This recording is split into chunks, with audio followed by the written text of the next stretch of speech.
Editing MIDI is something you end up doing a lot, and the way it works in Reason is really nice, and we have a whole section on this so you can find out a lot more about it. Essentially, if you double click on any MIDI part, you open up the MIDI Editor window, and you can zoom about to get a better view of this.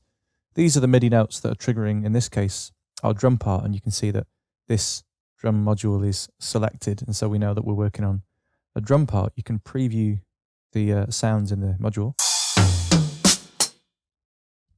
And if I play back, I'll just solo up the drum machine.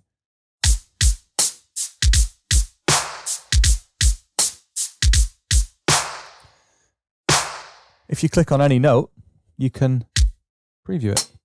You can drag these notes, either one at once or as a group.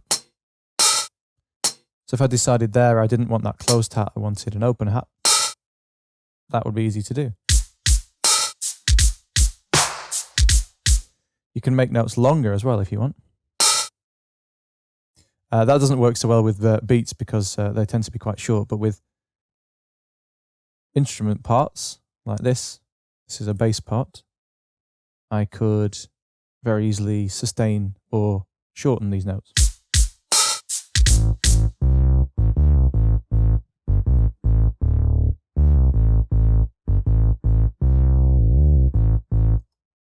So I just lengthened the note there.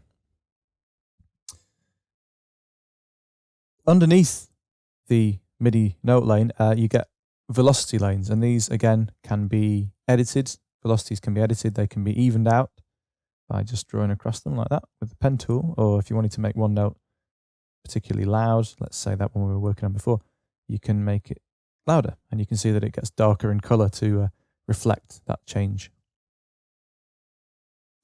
You're able to work with multiple notes at once. If we go back to Kong here, we've got a shaker part, and we could completely change the feel of this part by selecting those notes and shifting them to the next slot. Now, this MIDI grid obeys the snap settings up here.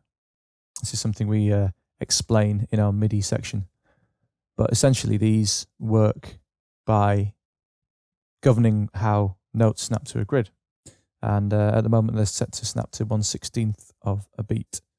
So I'll just undo that. This is our original beat, and then I'll redo the move and you'll see how it changes the part.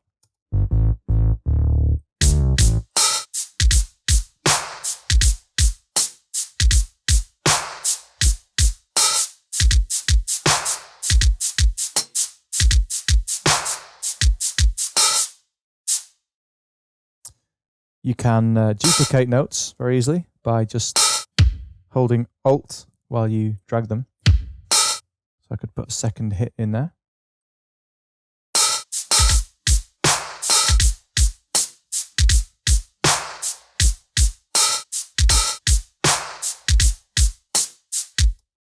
And you also get parameters that you can automate. You've got velocity here, but if you had sustain pedal data, for example, you can draw that in using the pen tool. You don't necessarily have to have a foot pedal, and you can automate all kinds of things like sustain, velocity, aftertouch, as well as a whole range of parameters for any instrument, and that's all done here in the MIDI editor.